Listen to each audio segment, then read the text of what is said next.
The Chronicles of Prydain by Lloyd Alexander. Book 1, The Book of Three. Chapter 9, Fflewddur Fflam. Taran's sword leaped out. The man in the cloak hurriedly dropped Malengar's bridle and darted behind a tree. Taran swung the blade. Pieces of bark sprayed the air. While the stranger ducked back and forth, Taran slashed and thrust, hacking wildly at bushes and branches. "You're not Gwydion!" he shouted. "Never claimed I was!" the stranger shouted back.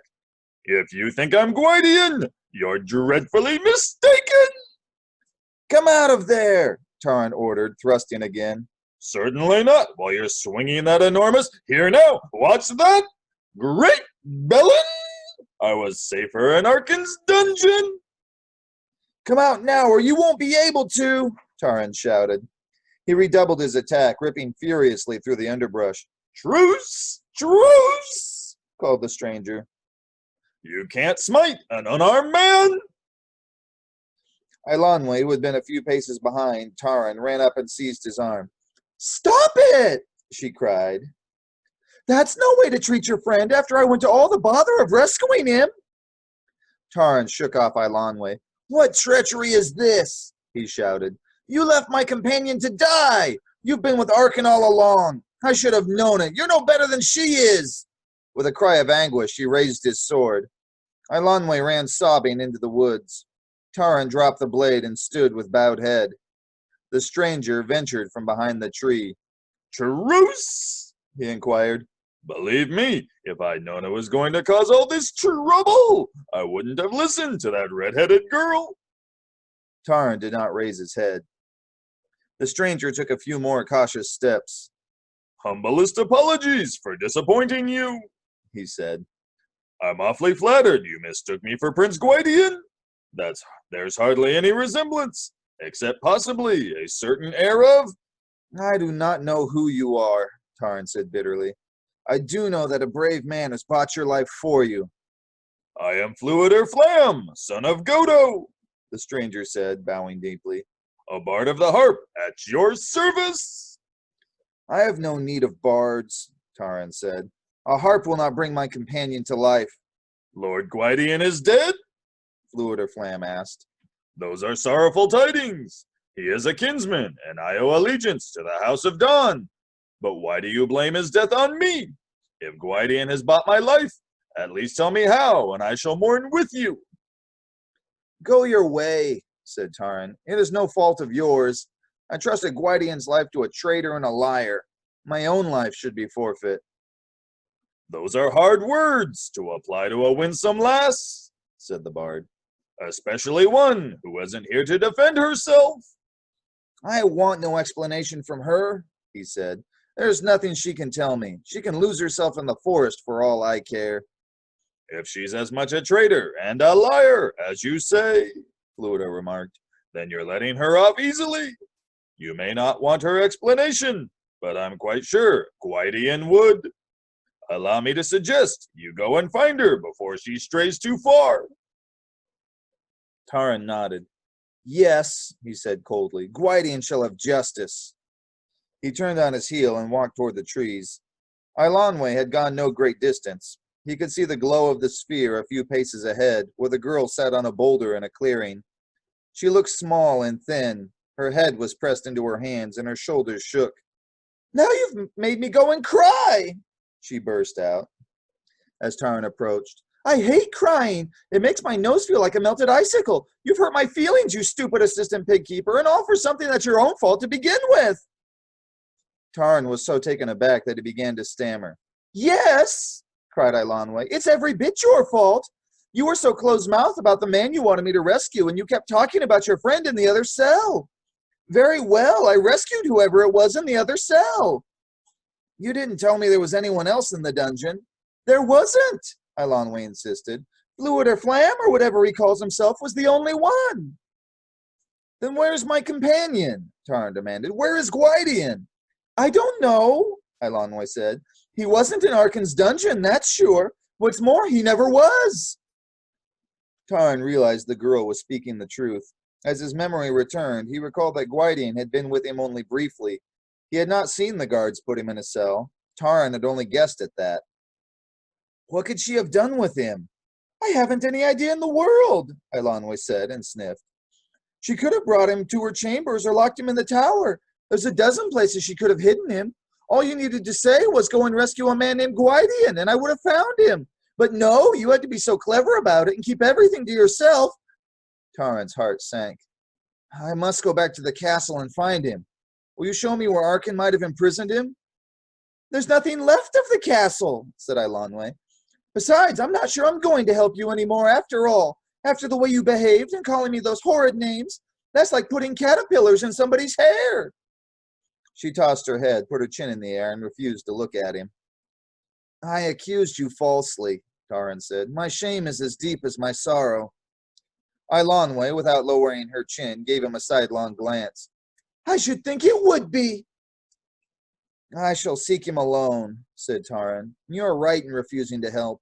It is no concern of yours. He turned and started out of the clearing.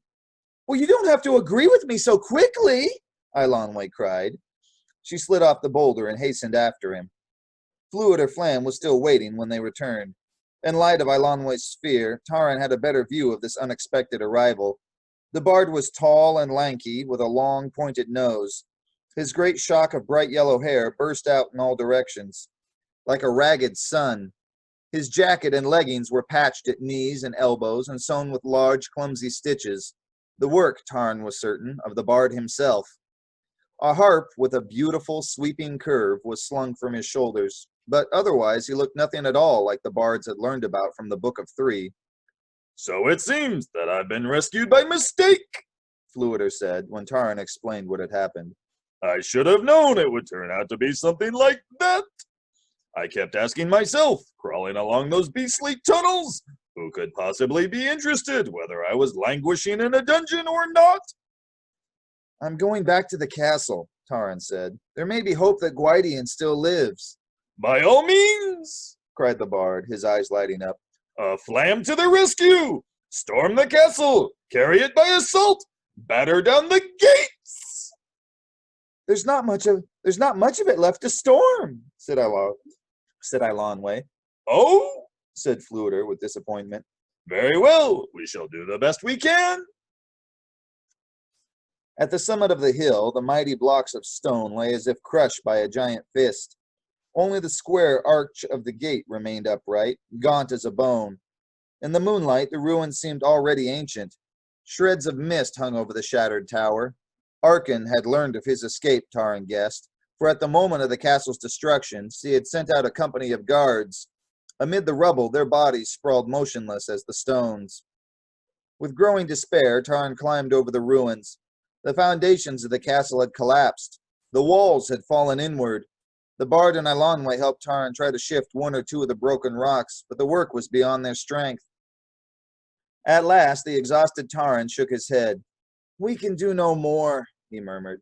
This shall stand as Gwydion's burial mound. He stood a moment, looking silently over the desolation, then turned away. Fflewddur suggested taking weapons from the bodies of the guards. He equipped himself with a dagger, sword, and spear. In addition to the blade she had taken from the barrow, Eilonwy carried a slim dagger at her waist. Taran collected as many bows and quivers of arrows as he could carry.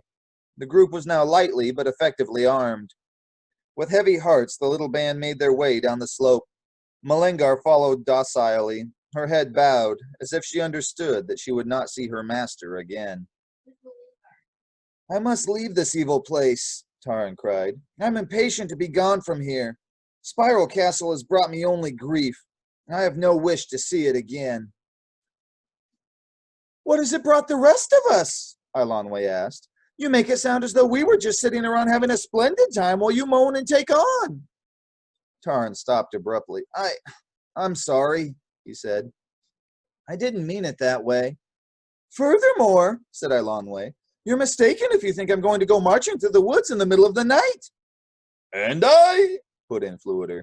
I don't mind telling you, I'm so tired, I could sleep on Arkan's doorstep. We all need rest, Taran said, but I don't trust Arkan, alive or dead, and we still know nothing of the Cauldron-born. If they escape, they may be looking for us right now. No matter how tired we are, it would be foolhardy to stay this close. Eilonwy and Fflewddur agreed to continue on for a little distance. After a time, they found a spot well protected by trees and flung themselves wearily to the turf. Taran unsaddled Malengar, thankful the girl had thought to bring along Gwydian's gear. He found a cloak in the saddlebag and handed it to Eilonwy. The bard wrapped himself in his own torn and tattered garment and set his harp carefully on a gnarled root. Taran stood the first watch. Thoughts of the livid warriors still haunted him, and he saw their faces in every shadow. As the night wore on, the passage of a forest creature or the restless sighing of wind in the leaves made him start. The bushes rattled. This time it was not the wind. He heard a faint scratching, and his hand flew to his sword. A figure bounded into the moonlight and rolled up to Taran. "Crunchins and munchins?" whimpered a voice. "Who is your peculiar friend?" asked the bard, sitting up and looking curiously at this new arrival. "For an assistant pig keeper," remarked Eilonwy, "you do keep strange company. Where did you find it? And what is it? I've never seen anything like that in my life." "He's no friend of mine," cried Taran. "He's a miserable, sneaking wretch who deserted us as soon as we were attacked." "No, no!" Gurgi protested, whimpering and bobbing his matted head.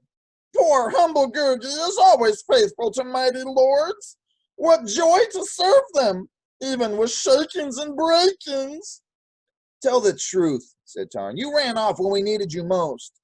"Slashings and gashings are for noble lords, not for poor weak Gurgi. Oh, fearsome whistlings of blades! Gurgi ran to look for help, mighty lord." "You didn't succeed in finding any," Taran said angrily. "Oh, sadness!" Gurgi moaned. "There was no help for brave warriors. Gurgi went far, far, with great squeakings and shriekings." "I'm sure you did," Taran said. "What else can unhappy Gurgi do? He is sorry to see great warriors in distress. Oh, tears of misery! But in battle, what would there be for poor Gurgi except hurtful guttings and cuttings of his throat?" "It wasn't very brave," said Eilonwy, "but it wasn't altogether dumb either. I don't see what advantage there was for him to be chopped up, especially if he wasn't any help to you in the first place." "Oh, wisdom of a noble lady!" Gurgi cried, throwing himself at Eilonwy's feet. "If Gurgi had not gone seeking help, he would not be here to serve you now. But here he is. Yes, yes! Faithful Gurgi returns to beatings and bruisings from the terrifying warrior." "Just keep out of my sight," Taran said, "or you really will have something to complain about." Gurgi snuffled. "Gurgi hastens to obey, mighty lord. He will say no more, not even whisperings of what he saw. No, he will not disturb the sleepings of powerful heroes. See how he leaves with tearful farewells." "Come back here immediately," Taran called. Gurgi brightened. "Crunchings?" "Listen to me," Taran said. "There's hardly enough to go around, but I'll give you a fair share of what we have. After that, you'll have to find your own munchings." Gurgi nodded. "Many more hosts march on the valley with sharp spears. Oh, many more. Gurgi watches so quietly and cleverly. He does not ask them for help. No, they would only give harmful hurtings." "What is this? What's this?" cried Fflewddur. "A great host! I should love to see them. I always enjoy processions and that sort of thing." "The enemies of the House of Dawn are gathering," Taran hurriedly told the bard. "Gwydian and I saw them before we were captured. Now if Gurgi speaks the truth, they have gathered reinforcements." The bard sprang to his feet. "A Fflam never shrinks from danger. The mightier the foe, the greater the glory. We shall seek them out, set upon them. The bard shall sing our praises forever." Carried away by Fflewddur's enthusiasm, Taran seized his sword. Then he shook his head, remembering Gwydian's words in the forest near Caer Dallben. No, he said slowly. "It would be folly to think of attacking them." He smiled quickly at Fflewddur. "The bards would sing of us," he admitted, "but we'd be in no position to appreciate it." Fflewddur sat down again, disappointed. You can talk about the bards singing your praises all you want, said Eilonwy. I'm in no mood to do battle. I'm going to sleep. With that, she curled up on the ground and pulled the cloak over her head. Still unconvinced, Fflewddur settled himself against a tree root for his turn at guard. Gurgi curled up at Eilonwy's feet. Exhausted though he was, Taran lay awake. In his mind, he saw again the horned king and heard the screams from the flaming cages. He sat up quickly. Grieving for his companion, he had forgotten what had brought him here. His own quest had been for Henwen, Gwydians to warn the Sons of Dawn. Taran's head spun. With his companion surely dead, should he now try to make his way to Caerdathiel? What then would become of Henwen? Everything had ceased to be simple. He yearned for the peacefulness of Caer yearned even to weed the vegetable gardens and make horseshoes. He turned restlessly, finding no answer. At last, his weariness overcame him, and he slept, plunged into nightmares.